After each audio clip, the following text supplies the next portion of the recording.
This, my friends, is the Final Word Daily, the England West Indies Daily for Westfield, London, Westfield, Stratford City. More extra, less ordinary. I'm Adam Collins. I'm in my office in London. He's Daniel Norcross. He's in the commentary box at Trent Bridge. So why doesn't he, Daniel, sum the whole day up in 30 seconds? Go. Everyone said West Indies cricket was dead. Everyone said Test cricket was dead. Everyone said it was all over and we were all just going to be watching T10s around the world forever and ever and ever with a revolving cast of characters. But Kevam Hodge, he said no. Alec Athanars, he said no. And some pretty ordinary English bowling helped allow us once more to believe the West Indies are right back in this. They've scored 351 runs in a day. They're on top, you know. They are on top and they could pull off a Gabatoir-style comeback. I just wish Hodge was not out overnight, and I know they've put on a pretty useful stand, 305 to 351 by the close holder. 23 of those could have been out 23 times. De Silva on 32. The star of the show, Kevam Hodge, his maiden Test 100, 120. Great support from Alec Athanars, who made 82. A big partnership there for the fourth wicket, taking them from 84 to 259 deep in the day. A good start from Brathwaite, who made 48, just bolstering your point that the Windies have rallied. They have had a good day. They're 65 in arrears going into day three. England, a couple of wickets for Bashir, both of them fairly poor shots. One for Wokes, one for Atkinson. Wood bowled quickly. Stokes bowled nicely, got one as well and broke the partnership. But it has been the Windies' day for all the reasons you state and more. And kind of just when they needed it. I heard you talking on Test Match Special before about the sense of doom around today after England made 400 plus, and it was like, okay, well, they didn't bat that well in context. I know 400 in a day is good anyway, but in context, they could have been, 5 down going into day two and pulverised the Windies. They didn't do that, which meant the Windies did have a window this morning, and they've climbed on through it across 6.5 accomplished hours at the middle. They have. I mean, I think what yesterday proved was that England were a little bit casual in their approach. They'll argue that they were just being positive, they were going after the ball, and that's fair enough, that's true. And people get out to manky shots. Mikhail Louis got out to a bad shot today, which you alluded to there, off Shoaib Bashir. But the fact was that if you look down the England card, Ollie Pope made his 100, which was quite a scratchy one with a couple of drop catches. There are a lot of guys who are in much better form. Duckett got a good ball, but people like, say, Harry Brook, who looked in terrific nick and gave his wicket away. Jamie Smith, you might argue, gave his wicket away. Ben Stokes gave his wicket away. And what today proved is that this is a really good pitch. And good professional cricketers who've devoted their lives to playing red ball cricket. These guys, these batters on the West Indies side, are not getting T20 gigs left, right and centre. They're not playing for the West Indies T20 team. They have decided they want to play Test cricket. And I think in the first Test match, they didn't quite have a tempo that they needed to play at. They thought they were playing red ball tempo, but actually they were playing get stuck tempo. And here they took great advantage of the gaps that opened up, because Stokes was very attacking at times. He also left open bits like deep point and deep square leg, much as Pat Cummins had done. And instead of sort of swinging for the hills, these West Indians are smarter players than that, and they milked the ball around. They picked up the ones and twos. Athanars and Hodges' partnership was dominant, I would say. I mean, the place went quite flat here. Not entirely, because it's Trent Bridge and everyone's enjoying themselves and it's hot and there's lots of beer. But there was no expectation of a wicket, really, because they took the complete sting out of England's attack and they batted together terrifically well. And I mean, the weird thing about it, Colo, is that it's unusual going to a sporting event where so many people support a side, in this case England, but actually are willing on the opponents. And you could sort of feel it, like when Hodge got that 100, the crowd rose, and I don't mean this in a partisan way, but, the crowd, I don't think the crowd rose as one at Hyderabad for Ollie Pope's 100. Do you know what I mean? But here, because it's the West Indies, everybody was up, and there was a real outpouring of love for him and for the team. It was pretty emotional, actually. And an objective reading of the game is that West Indies are, dare I say, on top. Look, it's tight. New ball tomorrow. We know things can happen quickly. But you would say 64 behind, whatever it is, it's West Indies in a decent position after 2 days. Yeah, and look, they only faced 84 overs today. So they're gone by normal standards. We now benchmark run rates in some respects by the England team under Stokes and McCullum, right? So the fact that they've gone at 4.2 and over today, that is a really decent lick by any historical standard, by the way we've been conditioned to watching the Windies, I think, over the last 10 or 15 years, where they've been a little bit stodgy, a little bit attritional, but this felt like they were playing the way they wanted to play, whereas last week they were denied the chance of doing that. Maybe they didn't feel confident enough to play the way they did at Brisbane. And even at Brisbane, to be fair, they did drag it deep and they did hang in there. But this is a side who have got so many players, be it with Lewis and with McKenzie and Athanasi and Hodge, who just haven't got bulk test matches in them yet. So feeling like on a surface, as it was, pretty good for batting, that they could move through the gears, especially the way that, Athanasi made 82 from 99 balls. He's going at a strike rate of 82. That's perfectly acceptable in one-day cricket. Hodge a gear below that, made 120 off 171. He was put down by Joe Root on 16. That was a thunderbolt from Mark Wood where Root was just caught a little bit off balance, and you can get that fielding at first slip. I totally appreciate how that could happen when Wood's bowling as quickly as he was. It felt like that was going to be the storyline of the day, the way Mark Wood bowled in that first spell, bowling the quickest ball I've seen in Test cricket since Mitchell Stark's 99.4 mile an hour thunderbolt against New Zealand back in 2015. I can't remember anyone bowling a quicker ball in Test cricket than that ball that Wood bowled earlier in the day to Louis, who got out the way of it. Louis, have we landed on that, by the way? It's been described both on commentary. Depending on what you're listening to. It's Louis, sometimes Lewis on the others. I go with Fazir. Simply because I figure Fazir Mohammed, our West Indian specialist, knows more than I do, and he says Louis. So I follow Louis him. No, that's fine. I was looking. It's a bit like Henriquez or Enriques.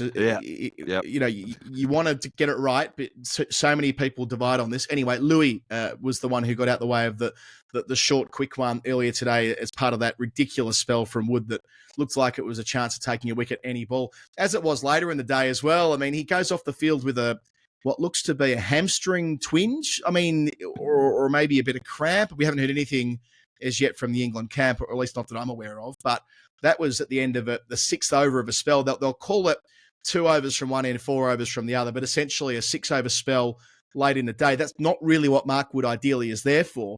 The fact they had to keep pushing and pushing was because the day wasn't played on Ben Stokes' terms, and he had to push Wood a little bit further, having had Holder, my apologies, seemingly on toast until that point, till he went off and beat him time and time again.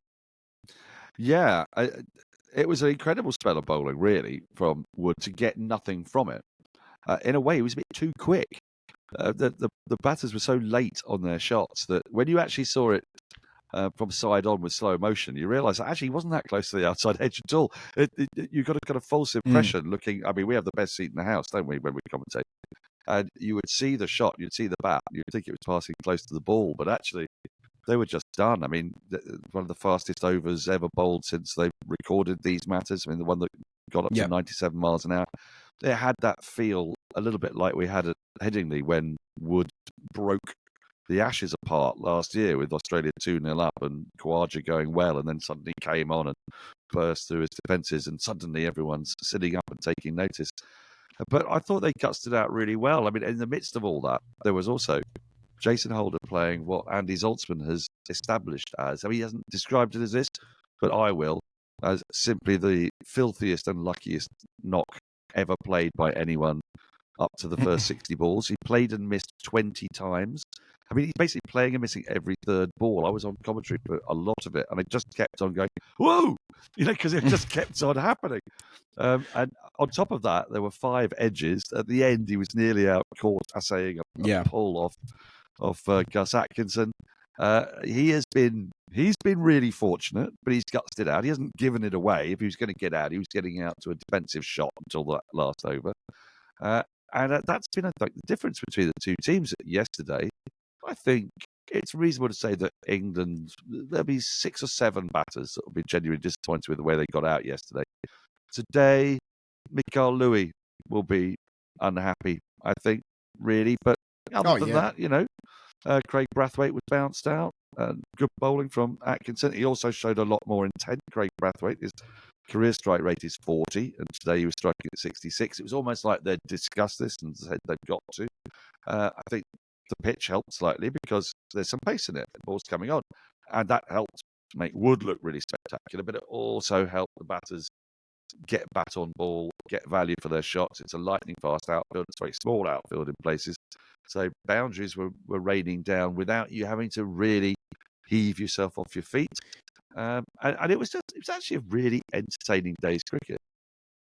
I just want to do a bit more on Hodge and Athanasi and then come back to England's bowling. I love the response of Hodge when reaching three figures. That shriek, Oh. it's the best way I can describe it. It wasn't a roar. The tone of it, the pitch of it was so high. And then sprinting over and jumping into Jason Holder's arms. You described it beautifully on Test Match Special. And, I mean, this guy started playing first-class cricket in 2012. Zolt's made this point. It's a bloody long wait. You know, to think that your dream begins, the fact that he's from Dominica, and there is a perception in the Windward Islands that they have been fucked over at the selection table over the years. I remember when I was in Dominica in 2015, there was, I can't remember the chap's name now, the guy who they overlooked, and they were handing out T-shirts at the game about the injustice of players from Dominica being systematically overlooked. We saw online a statement from the Prime Minister. It's Roosevelt Skerritt, isn't it? The Prime Minister of Dominica. He's been there for over 20 years. I remember interviewing him on radio, actually, when I was doing that test in 15. Anyway, I digress. The point is that this means so much to that country. It clearly meant so much to him. He played an important role in that test win at the Gabba earlier this year. I reckon he made 71 to hold on in the second innings there. You know, I'm not saying all of them make it. In fact, balance of probability, they don't, right? The four guys who are in the middle there, Louis, McKenzie, Athanasi, Hodge. But if two of them make it, you know what I mean? If two of this group can come through and be long-term test cricketers and they can point to this series and point to what they did at Brisbane as the start of something, then even if they lose 3-0, and by the way, let's hope they don't. I would love nothing more than the Windies to continue this effort tomorrow, get well ahead, give themselves a chance of winning the test match. But if England do, run through them with the new ball, make bulk runs second time round, run through them, and they're down 2-0. Okay. Even if they don't get on the board in this series, if they can take some genuine growth from it, that was the problem 2 years ago when they came to Australia, lost 2-0, and it was impossible to find a positive. Ian Hodge, we've already got one. I mentioned all the backstory. Yeah, he's 31. He won't be around forever. But Brathwaite needs some support. So much of the time it's been Brathwaite and the rest when it comes to the Windies top seven, occasionally Jason Holder, when he's been available since handing over the captaincy. But yeah, and that big partnership where they did put real pressure on. They played it smart. They attacked the short boundary, all the things you expect from seasoned pros and experienced test cricketers. They were doing that against a pretty bloody good bowling attack. The fact that Chris Wokes, his own reaction to getting Hodge late in the day, leg before wicket, he celebrated like he won a gold medal. It was hard graft for the bloke who's playing his 50th test match and leading the attack today, taking the new ball in obviously Anderson's absence. I think it said a bit about how he recognised that wicket to how well the two of them have played through the middle part of the day. Too right. Well, they were absolutely dominant. I mean, I think the third wicket went down shortly before lunch, about 10-1. Yep. And then that wicket didn't fall for nearly 4 hours later. Now, I know there's lunch and tea in there, but, think if you're Jason Holder, you're sat there with your pads on for hours and hours and hours on end. And it'll be a lovely feeling for Jason Holder because he's been in so many West Indies teams where he'd have padded up at the fall of the second wicket and he'll have been in within 5-6 minutes, So it was just a tone-setting partnership that can give real belief and self-respect to West Indies cricket. And actually, I still don't see this game being easy for England to win. Because it's a third innings situation, even if the West Indies are bundled out for the addition of another 40-odd runs. And don't forget, by not having Moti, they've got Sinclair, and Sinclair is a better batter. I don't think he's as accomplished a spin bowler as Moti, but he is a better batter. He's he's not a batting all-rounder, but he's not far off. We've still got De Silva and Holder in there. They've got the absolutely worst tail.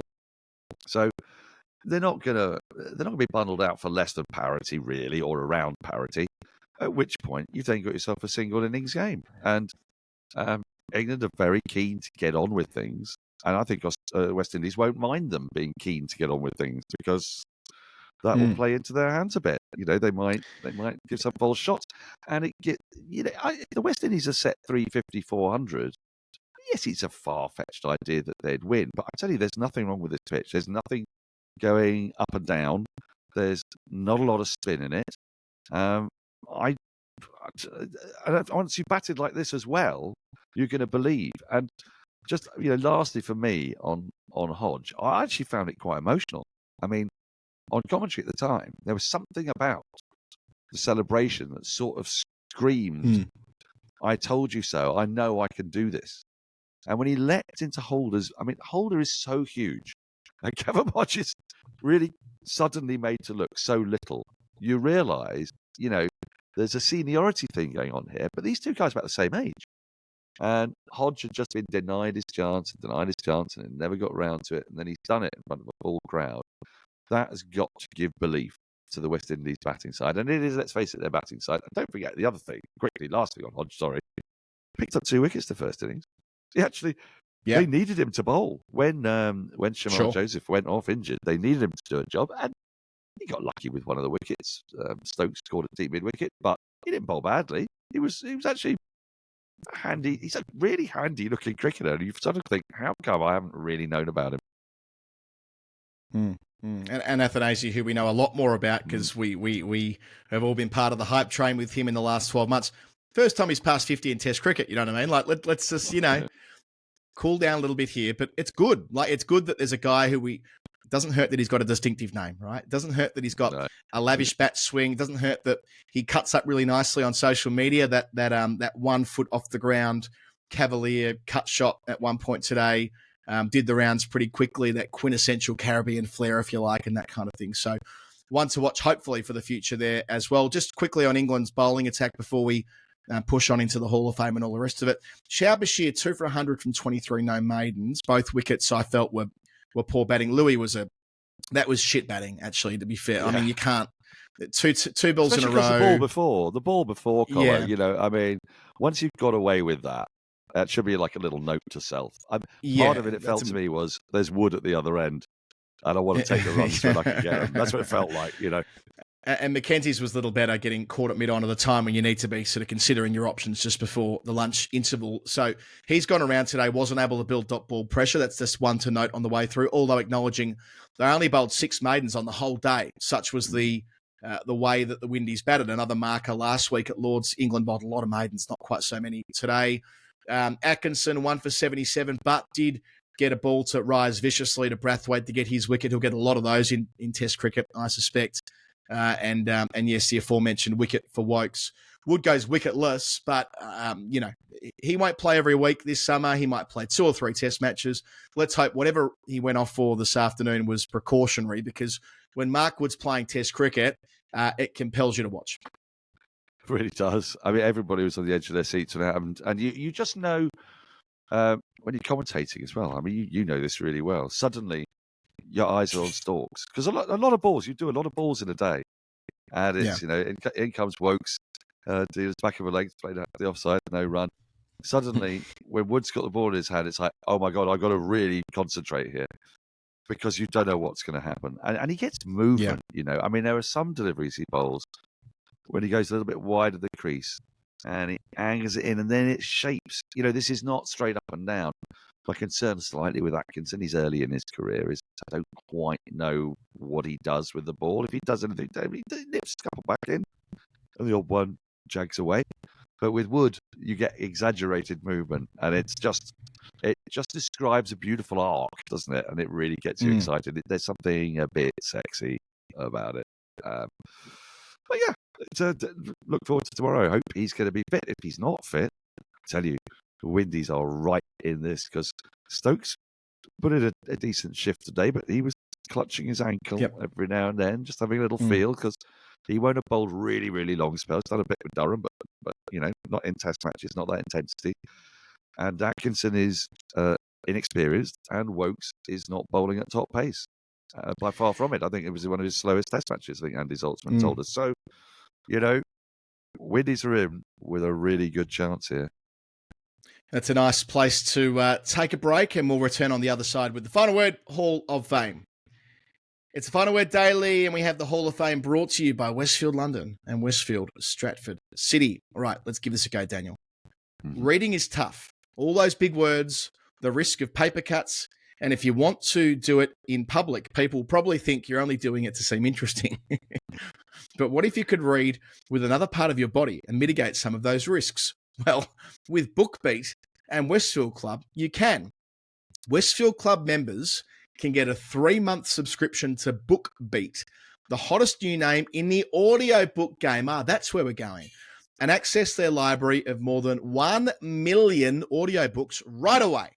And if you like your cricket, you're in luck with titles such as The Cricket on the Hearth by Charles Dickens, Cricket Helps Out, Understanding Appendicitis by Pat McCaw, and A Cricket Man by Steve Perryman. Sadly, you won't find A Perryman by Steve Cricketman, but you will get to test your knowledge with Nigel Freeston's The County Cricket Quiz Ground Book, the County Cricket Ground Quiz Book even, featuring 202 quiz questions about cricket ground history. We would do pretty well on that, I fancy, Daniel. So. Yeah. 202 questions about cricket grounds. If we would, that'd be our Bring it on. Special subject, I suspect. That's enough to ask each person at the next county ground you visit a question and still have 175 left to ask them on day 2. That's a bit cheeky. Westfield, if you can't book beat them, book join them. Westfield, London. Westfield, Stratford City, more extra, less ordinary. So just Google that, BookBeat, Westfield Club. You can find them in the club and you can get yourself an audiobook subscription. I listened to an audiobook when I was preparing for the half marathon, the Lord's Tabs half marathon recently, and I found I'd never done that before. I'd never done the audiobook thing before, and I found it quite good. I prefer to read them ideally, but it's something that I now have an interest in. What about you? Have you been an audiobook kind of guy? I haven't, but it's ridiculous because I listen to podcasts and I really love, I love history podcasts, I love cricket podcasts, and I have voiced part of a book.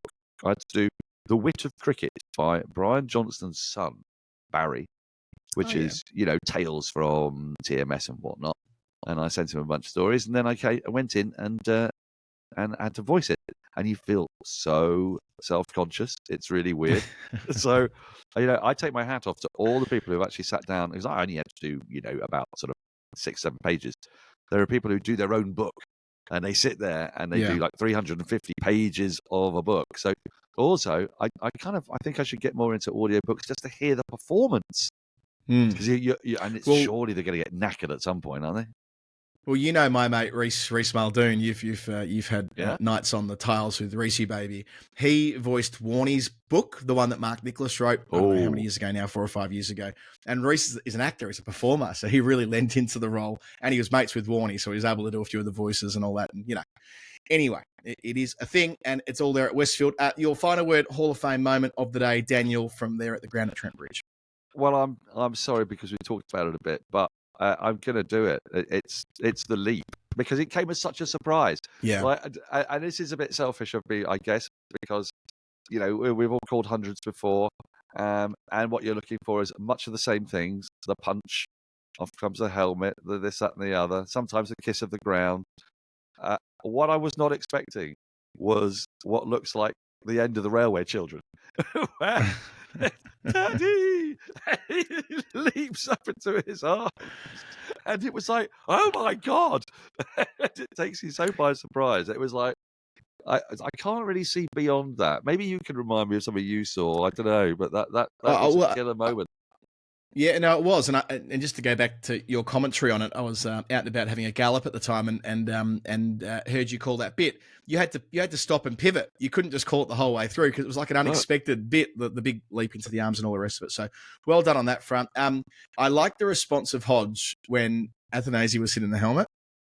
Did you see what happened there? No. He was so invested in the partnership. So Wood hits, and thankfully it's all good. I don't want to overplay that. It was a firm blow on the front of the helmet, and he didn't leave he didn't hit the deck or anything like that. He was fine. They checked him out, play on.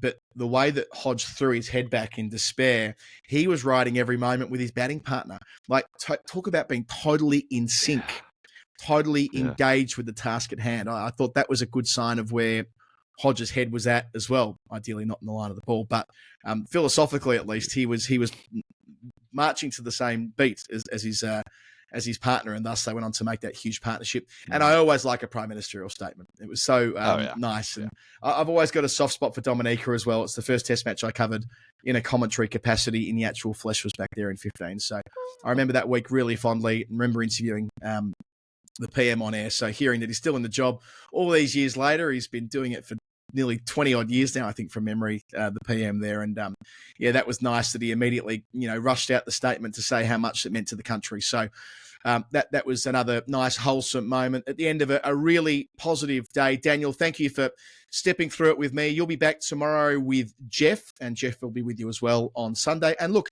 if there's a day 5, I'll be with you on Monday. And who knows, there might be. Expectations have already been exceeded on that front. The Windies go to bed at 351 for 5. They've won the day. We're rallying around them. Daniel, catch you tomorrow. Whisper it softly. I think the Windies might win.